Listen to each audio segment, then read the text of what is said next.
नमस्कार साथियों, एक महत्वपूर्ण विधेयक जो है उसके संदर्भ में आज हम चर्चा करने वाले हैं जो आपको ईएमआरएस के हॉस्टल वार्डन के सिलेबस में देखने को मिलता है। तो वह विधेयक है the immoral traffic prevention amendment bill 2006। ये सिलेबस में दिया हुआ है तो इसको डिस्कस हम करते हैं। मानव तस्करी को रोकने से संबंधित ये विधेयक है। इसके बैकग्राउंड को सबसे पहले हम डिस्कस करते हैं कि मूल कानून क्या है। ये महिला और लड़कियों का जो ट्रैफिकिंग है उससे रिलेटेड कानून था 1956 का। 1986 में इसका नाम बदला गया और इमोरल ट्रैफिक प्रिवेंशन एक्ट कहा गया।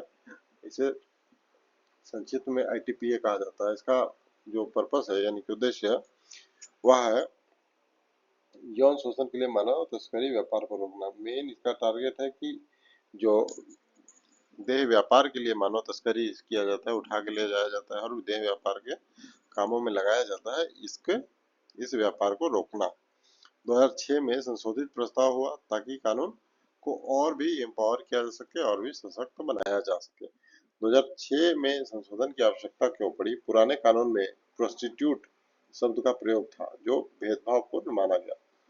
प्रोस्टिट्यूट कौन? जो देह व्यापार का काम करती है। इंटरनेट और संगठित अपराध के नए रूप सामने आए तो इनको भी इसमें शामिल करना था। इसके लिए संशोधन की आवश्यकता पड़ी। पीड़िताओं की सुरक्षा और पुनर्वास के प्रावधान इसमें कमजोर थे, उसे और भी बेहतर बनाना था।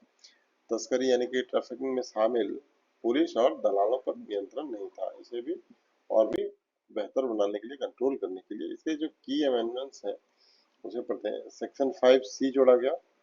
इसमें सेक्शन 5C के अंदर क्या जोड़ा गया? ग्राहकों पर दंड 3 से 6 माह की इसमें क्या सजा। सेक्शन 2 में ट्रैफिकिंग इन पर्सन की परिभाषा जोड़ी गई। सेक्शन 3 जो है ये पुनर्वास से संबंधित फंड का गठन किया गया।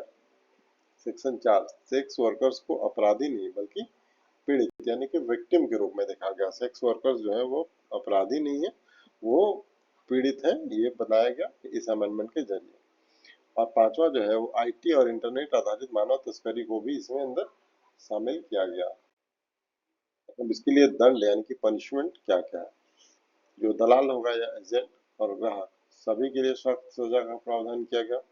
नाबालिग से जुड़े अपराधों में 7 साल का सजा, साथ ही साथ ये आजीवन कारावास तक बढ़ाया जा सकता है यदि सरकारी अधिकारी, इसमें अगर कोई सरकारी अधिकारी या पुलिस शामिल है तो सजा जो होगा वो डबल हो जाएगा। तस्करी नेटवर्क पर संपत्ति जब्त करने की शक्ति, जो तस्करी नेटवर्क है उसकी संपत्ति को भी जब्त किया जा सकता है। पुनर्वास के बारे में बात करते हैं कि पुनर्वास के संदर्भ में कौन कौन से प्रोविजंस दिए गए हैं। तो सबसे पहले देखते हैं कि सेंट्रल रिहेबिलिटेशन फंड का गठन किया गया इसी एक्ट के माध्यम से। दूसरा, पीड़िताओं को शिक्षा, नौकरी और काउंसलिंग की सुविधा दी गई ताकि वे पुनर्वास कर सकें। राज्य सरकारों को शेल्टर होम्स चलाने की जिम्मेदारी दी गई और जो एनजीओ और समाजसेवी संस्थान है इनकी भागीदारी को भी और बढ़ाया गया। आलोचनाओं के संदर्भ में देखते हैं कि क्रिटिसिज्म कैसे कैसे किए गए। कुछ संगठनों ने कहा कि यह कानून सेक्स वर्कर्स को हाशिए पर धकेल देगा, ग्राहक पर सजा और उनकी आय पर असर होगा। ग्राहक पर को सजा होगा तो मतलब सेक्स वर्कर्स की जो इनकम है उस पर असर पड़ेगा, ऐसा कुछ लोगों का कहना है। कंसेंट और एक्सप्लॉयटेशन के बीच रेखा जो है वो धुंधली है, ऐसा कहा जाता है। पुनर्वास व्यवस्था में पर्याप्त संसाधन नहीं है। पुनर्वास व्यवस्था पर्याप्त संसाधन नहीं है, इसके कहकर आलोचना की। वर्तमान में क्या स्थिति है, एट प्रेजेंट क्या स्टेटस है, ये हम देखते हैं। विधेयक संसद में पेश हुआ लेकिन ये पास नहीं हो सका है। ये पास नहीं है, इसी के लिए अभी तक इसे हम विधेयक के तौर पर पढ़ते हैं, अन्यथा हम इसे एक्ट के तौर पर यानी कि अधिनियम के तौर पर पढ़ रहे होते हैं। तो विधेयक संसद में पेश हुआ किंतु पास नहीं हो सका। 2013 में आईपीसी की धारा 370 से 370 ए में मानव तस्करी को शामिल किया गया। ह्यूमन ट्रैफिकिंग को 2013 में शामिल किया गया। सरकार ने एंटी ट्रैफिकिंग बिल 2018 लाने की कोशिश की लेकिन ये सफल नहीं हो सका। और कंक्लूजन क्या निकलता है इन सभी से? यह विधेयक मानव तस्करी को रोकने की सोच को आधुनिक रूप देने की कोशिश थी लेकिन ये हो न सका। इसने पीड़िता को अपराधी नहीं बल्कि इंसान समझने का दृष्टिकोण दिया और आगे के कानूनी जो चीजें होंगी उसके लिए एक मील का पत्थर यानी कि नींव की ईंट यानी कि एक फाउंडेशन के रूप में ये सामने आया।